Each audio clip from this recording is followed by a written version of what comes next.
सो आखिर क्यों बिहार से झारखंड और उड़ीसा जैसे स्टेट अलग होने के बाद अब बिहार के ही नॉर्थ ईस्ट साइड के लोग एक अलग स्टेट की मांग कर रहे हैं, मिथिला रीजन जिसे हार्ट ऑफ बिहार भी कहा जाता है। तो आखिर क्यों यहाँ के लोग एक सेपरेट स्टेट की मांग कर रहे हैं? क्या पॉलिटिकल पार्टीज अपने फायदे के लिए कर रही है या कुछ और ही रीजन है कि अलग राज्य बनना चाहिए? उनका ये कहना है कि हमारी संस्कृति आम बिहार वासियों से थोड़ी अलग है, हम संस्कृति के हिसाब से बहुत समृद्ध हैं, इसीलिए हमें। सो हेलो एवरीवन, इस वीडियो के थ्रू हम ये जानने की कोशिश करेंगे कि आखिर इसके पीछे की सच्चाई क्या है, आखिर क्यों नॉर्थ और ईस्ट पार्ट के लोग एक अलग स्टेट की मांग कर रहे हैं। So let's find out. So सबसे पहले मैं ये डाउट क्लियर कर दूं कि अगर आप सोच रहे हो ये पॉलिटिकल एजेंडा है, कुछ पार्टीज अपने फायदे के लिए कर रही है, सो मे बी आप सही हो सकते हो क्योंकि एक अलग स्टेट बनने से फायदा तो होगा, बट यहाँ पे मे बी आप गलत भी हो सकते हो क्योंकि मिथिला स्टेट मूवमेंट कोई 5 या 10 साल से नहीं चल रही है। ये मूवमेंट आज से 300 साल पहले से ही चल रही है क्योंकि आज के टाइम पे बिहार अलग अलग हिस्टोरिक प्लेस से मिलकर बना है। लाइक आपका मगध एम्पायर हो गया, मिथिला हो गया,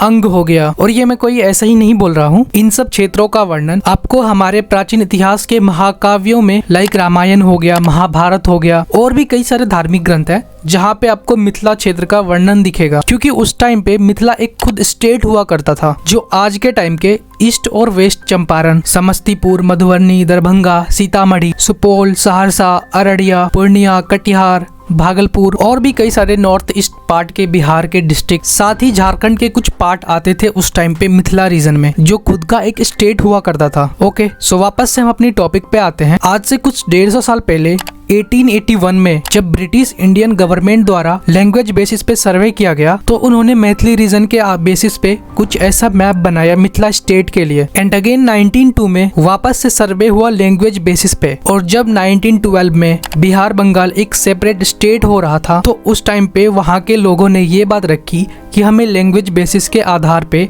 एक सेपरेट स्टेट बना दिया जाए। लेकिन उस टाइम पे ब्रिटिश इंडियन गवर्नमेंट के द्वारा ये कह के बात टाल दी गई कि हम फ्यूचर में उड़ीसा और मिथिला जैसे एक अलग स्टेट बना देंगे। उस टाइम के लिए मामला थोड़ा वहीं पे शांत हो गया, बट वापस से 1921 में दरभंगा के राजा द्वारा एक अलग स्टेट का मांग किया गया, लेकिन उस टाइम पे भी इग्नोर कर दिया गया। 1936 में जब उड़ीसा एक सेपरेट स्टेट हो रहा था बिहार से, तो उस टाइम पे भी वहाँ के लोगों ने मिथिला स्टेट की मांग करी, लेकिन वापस एक बार फिर से इग्नोर कर दिया गया। जब हमारा देश 1947 में आजाद हुआ, उसके बाद कई सारे स्टेट लैंग्वेज के आधार पे बनाए गए और हर बार की तरह इस बार भी मिथिला रीजन को इग्नोर कर दिया गया। यहाँ तक कि उस टाइम के प्राइम मिनिस्टर पंडित जवाहरलाल नेहरू जी को भी 1956 में एक डॉक्यूमेंट दी गई जो मिथिला स्टेट की मांग के लिए थी कि मिथिला रीजन को एक अलग स्टेट बना दिया जाए। उसके बाद कई बार आवाज उठी 1986 में, 1996 में, और हर बार की तरह इग्नोर कर दिया जाता था। वापस से 2000 ईस्वी में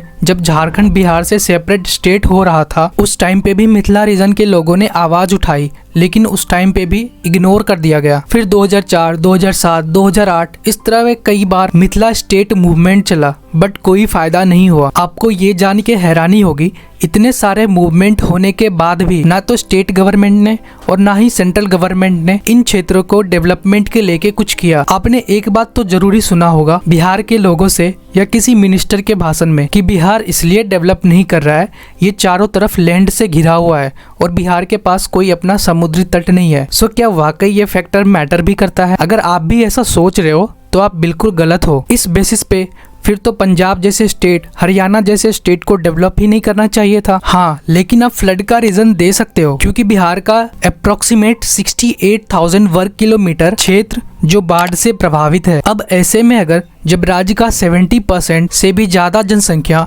कृषि पे डिपेंड हो तो नुकसान तो होगा ही। पूरे देश में 8 से 9% फ्रूट्स और वेजिटेबल जो बिहार उत्पन्न करता है, वही अगर जब बात हो लीची और मखाना जैसे, तो वो सबसे ज्यादा अप्रोक्सीमेट 80% के अराउंड बिहार से ही उत्पन्न होता है। ऐसे में अगर बाढ़ आ जाए तो समस्या तो होगी, तो उसके लिए गवर्नमेंट को कुछ ना कुछ सॉल्यूशन तो निकालना ही होगा क्योंकि बिहार के सिर्फ साउथ और वेस्ट पार्ट को डेवलप करके, नॉर्थ और ईस्ट पार्ट को इग्नोर करके बिहार एक पूरी तरह से डेवलप स्टेट नहीं बन पाएगा। आपको 2008 और 1935 की फ्लड तो याद ही होगा या आपने किसी से जरूर ही सुना होगा। वहीं दूसरी तरफ मिथिला रीजन के लोगों का कहना है जब भी डेवलपमेंट की बात हुई बिहार के साउथ पार्ट में ही की गई, नॉर्थ और ईस्ट पार्ट को हमेशा से इग्नोर ही किया गया। पिछले 8 साल से ना तो दरभंगा एम्स के लिए कुछ किया गया और ना ही पूर्णिया एयरपोर्ट के लिए। बिहार में पर कैपिटा इनकम कम होने के बावजूद बिहार में कास्टिज्म भी बहुत ही ज्यादा देखने को मिलेगा, साथ ही पॉवर्टी में भी टॉप पे है। लोगों का मानना है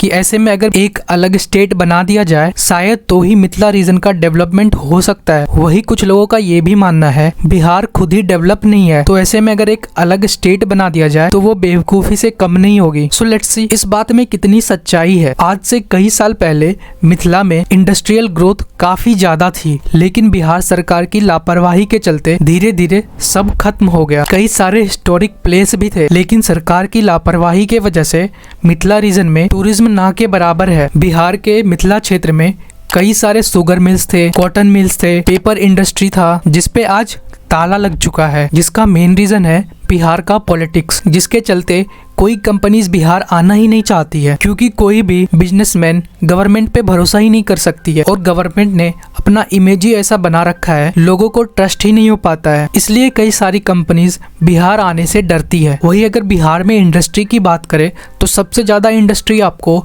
साउथ और वेस्ट पार्ट में ही दिखेंगे। अगर अच्छे मेडिकल इंस्टीट्यूट की बात करें तो 14 में से 2 इंस्टीट्यूट ही नॉर्थ और ईस्ट पार्ट में है, और ना ही कोई टेक्निकल या अच्छी यूनिवर्सिटी है, जिसके वजह से लोगों को ना तो अच्छी एजुकेशन मिल पाती है और ना ही अच्छे स्किल्स मिल पाते हैं। ऐसे में अगर कोई कंपनीज आएगी भी तो लोगों के पास स्किल्स तो है ही नहीं, और यही एक मेन रीजन है जिसके लिए लोगों को या स्टूडेंट्स को अदर स्टेट जाना पड़ता है एजुकेशन के लिए, या फिर अगर कोई अच्छी जॉब हो। और जैसे कि आपको पता है यहाँ की यूनिवर्सिटी इतनी अच्छी है कि आपको 3 साल की डिग्री 5 साल में देंगे। इन्हीं सब रीजनों के वजह से लोगों का एक अलग स्टेट का मांग है कि अगर हमें इग्नोर ही किया जा रहा है तो उससे अच्छा हमें एक सेपरेट स्टेट ही बना दिया जाए। क्या पॉलिटिकल पार्टी जानबूझ के कर रही है कि इस पार्ट को इग्नोर किया जाए ताकि एक सेपरेट स्टेट बन जाए? सो गाइज, अब तक हमने करी सिर्फ प्रॉब्लम्स की बात। अब गवर्नमेंट क्या स्टेप ले सकती है, स्ट्रॉन्ग डिसीजन ले सकती है ताकि इन क्षेत्रों को डेवलप किया जाए, ताकि एक दोबारा सेपरेट स्टेट की मांग ना हो। सो सबसे पहला प्रॉब्लम है फ्लड का। अगर हम उसे सॉल्व कर देंगे तो हमारी कृषि और भी अच्छी हो जाएगी, पहले से बेहतर हो जाएगी। सेकंड, जो हमें आईटी इंडस्ट्री को ऑफर देनी होगी, अपॉर्चुनिटीज देनी होगी ताकि बिहार में आके अपनी इंडस्ट्री लगा सके, उसके लिए सरकार को लैंड की सब्सिडी भी देनी चाहिए। साथ ही हमें वापस से sugar mills, cotton mills, paper industry, इन सबको वापस से रीओपन करना होगा। और जो इस लिस्ट में सबसे इम्पोर्टेंट है वो है टूरिज्म इन मिथिला, क्योंकि यहाँ की कल्चर बाकी बिहार के कल्चर से काफी डिफरेंट है। हमारी माता सीता जो मिथिला रीजन से ही थी, यहाँ की कल्चर ही मिथिला रीजन को बाकियों से खास बनाती है। ऐसे में कुछ लोगों का ये भी कहना है अगर अयोध्या को इतना डेवलप किया जा रहा है तो माता सीता वाले रीजन को इतना इग्नोर क्यों किया जा रहा है? सो गाइज, आप क्या सोचते हो, क्या मिथिला को एक सेपरेट स्टेट बनाना सही डिसीजन होगा या नहीं होगा? अपना जवाब कमेंट सेक्शन में लिख सकते हो। और अगर इस वीडियो से कुछ भी सीखने को मिला तो वीडियो को लाइक कर देना, और वीडियो को अपने दोस्तों के साथ भी शेयर कर सकते हो ताकि उन्हें भी पता चले कि आखिर मेन रीजन क्या है। और चैनल पे पहली बार आए हो तो चैनल को सब्सक्राइब भी कर लेना। मिलते हैं किसी नई वीडियो में नए टॉपिक के साथ।